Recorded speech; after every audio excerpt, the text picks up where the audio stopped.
Hello and welcome to the Common Sense channel.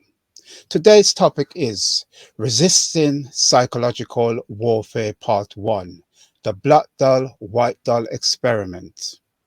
Now, Devon Morgan, who is a writer and researcher,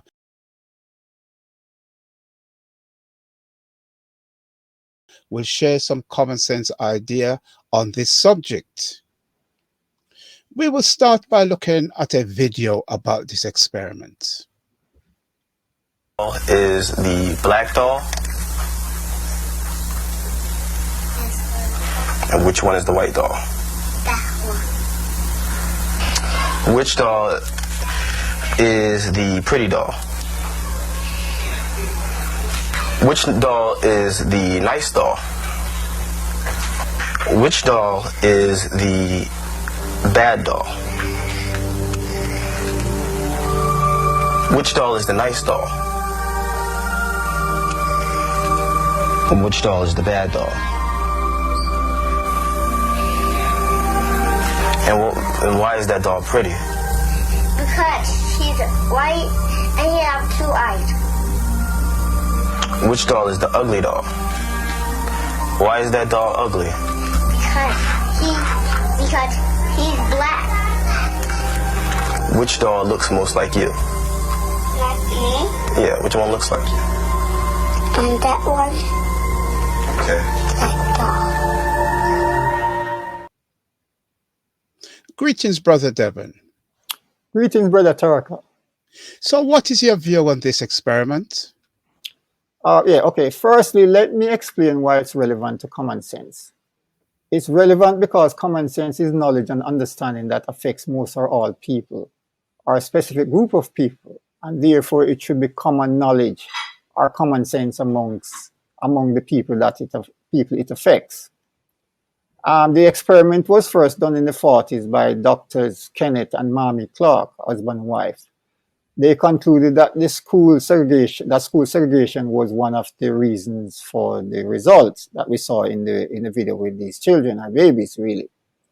Many years after the segregation, another experiment produced the same result. So this proved that their conclusion was wrong and they never understood how racism works, and which is not surprising, many of us still don't.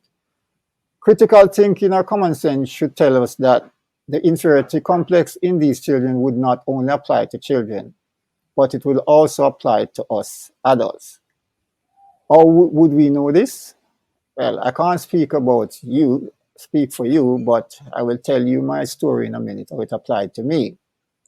Anyway, back to the children.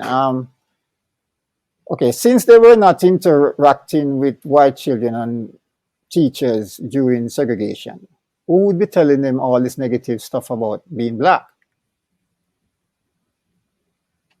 So where do you think they got these ideas from?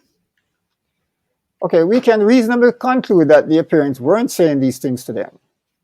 We can also reasonably conclude that these children wouldn't be conscious of thinking these negative things about themselves. So we are left with the only conclusion we can come to that makes sense. These ideas must have gotten into their subconscious mind from images in films, books, and the inferiority complex also was passed down from generation to generation, all the way back to the period of enslavement, which is not that long ago, actually. Maybe 2-3 grandparents take us there. It's vital that this understanding become common knowledge, because if we don't know and acknowledge this, we will not be able to fix it. Now, in part 2 of the next video, we will learn, I will be sharing some ideas of how we can fix this. Yeah, so why would these negative ideas about themselves not disappear when they become adults?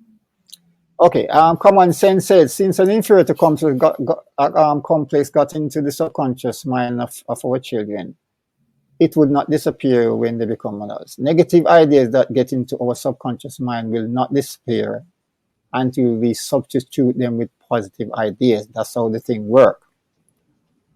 What is the evidence to support this? Okay, let me give you my story. Growing up in Kingston, Jamaica as a child, 99% of us never saw or interacted with any white person. And most of us didn't have television to see much of them.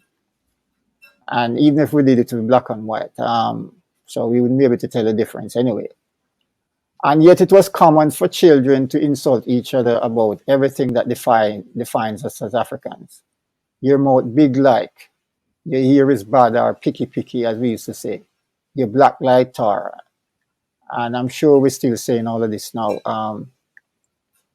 If you need more evidence to listen to what Malcolm X had to say about this in all the way back to the early 60s, which dramatized the whole point about passed on from generation to generation. Who taught you, please, who taught you to hate the texture of your hair?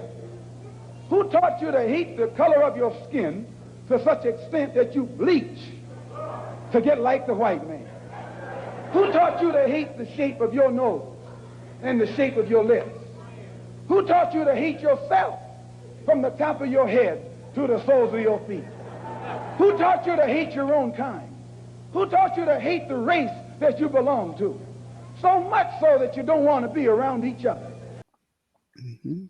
So, are you suggesting that the majority of these children will still have the inferiority complex when they become adults?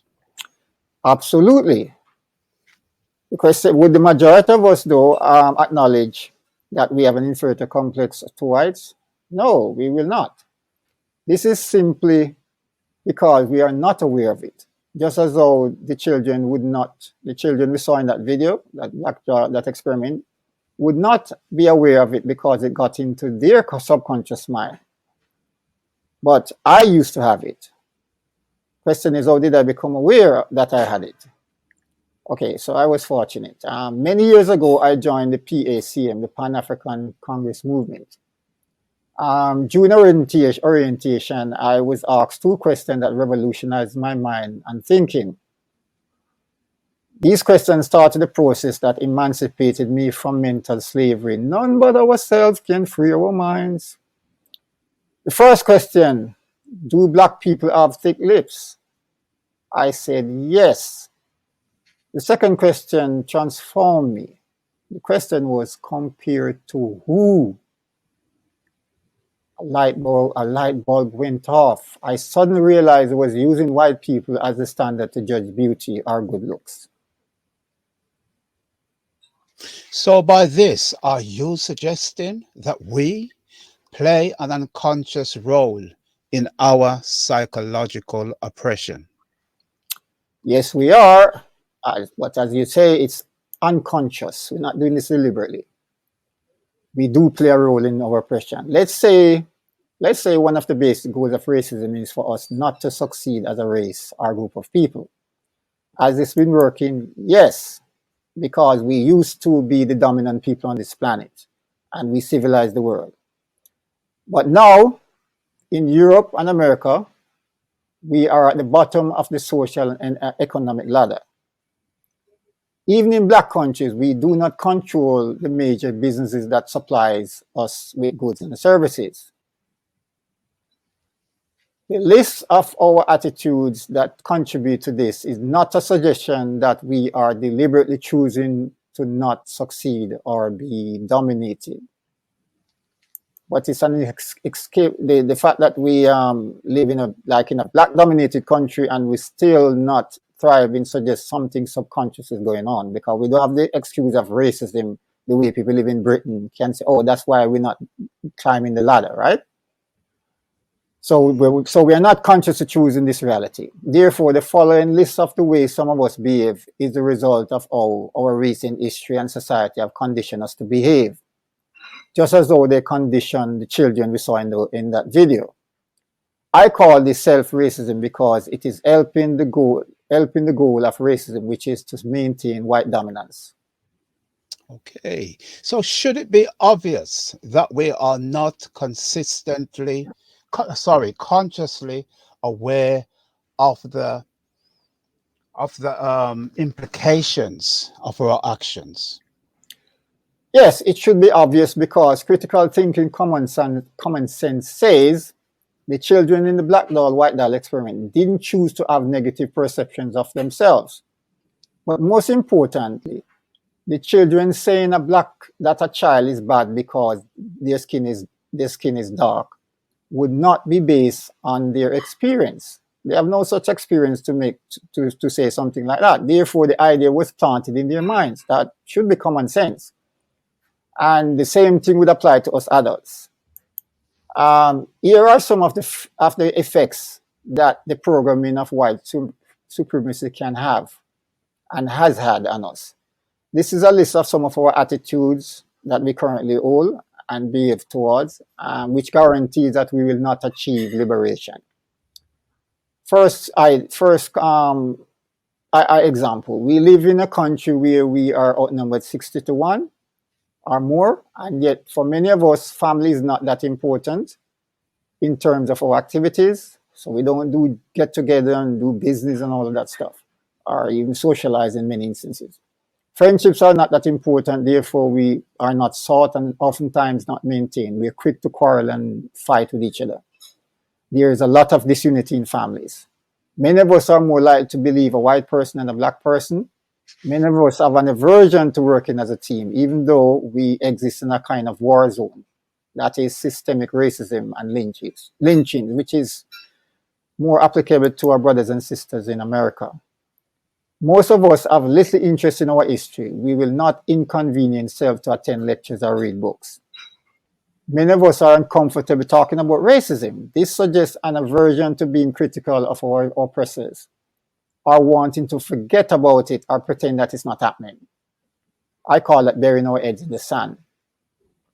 Some of us are reluctant to label white bad behavior towards black people as racism. We act as if only a confession would convince us, despite there being global systemic racism. Even though we are vastly outnumbered in a racist country, some of us prefer to live in black areas, to not live in black areas, as a matter of fact. And one of slavery's strategy was separation and division. That's what they did with black families back then. Common sense says that scattered people cannot build communities, and that's the objective. And that was the objective then, and we're still practicing it now. Many of us use derogatory and racist language against each other, such as the N-word. Many of us have negative feelings towards Africa and Africans, even though we are Africans. Many of us have negative feelings towards black people from other countries, for example, engaging in this talk about small island, this nonsense about small island people. Many of us habitually call black women bitches and whores. Many of us refer to black men as boys, a favorite insult the white man used to use back in the day. So we are never men, and many of us are still not men, only by age. Many of us have no interest in helping other black people succeed. Many of us have no empathy for other black people's struggles. It's just about our success. We are now a bunch of individuals. Most of us are not even thinking of a way to at least curb the effectiveness of racism. This suggests that we are unconsciously contented with the status quo. In effect, we have surrendered. We do not think it can be defended against. That is racism. Therefore, allowing it to maintain unmitigated power. There is widespread self-transformation to imitate or look like white people. This is an indication that white supremacy racism has largely succeeded in portraying us as being ugly through imagery, language, and intimidation. When we become successful, we do not put any effort to diminish our dependence on white business infrastructure or other people's business infrastructure. We still have no interest in building our own. Most of us are contented to only watch white entertainment. We are not bothered if we hardly see black programs. Some of us treat white people better than our own.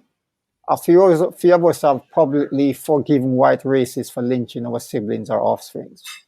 I have seen a few examples of this in America amongst our black brothers and sisters there. Most of us prefer white products to black products based on perception, not reality. Some of us unconsciously think white and other people are more intelligent than black people. Therefore, we are more likely to accept their views on medicine and other sciences. Their dominance in modern technology and medicine convinces us of their superiority, even though their medicine primarily treats symptoms of disease, not cure. And most of their major inventions are harmful to humans and the environment. So that's it for today on this part one. I hope this was enlightening, and I will see you in the next video.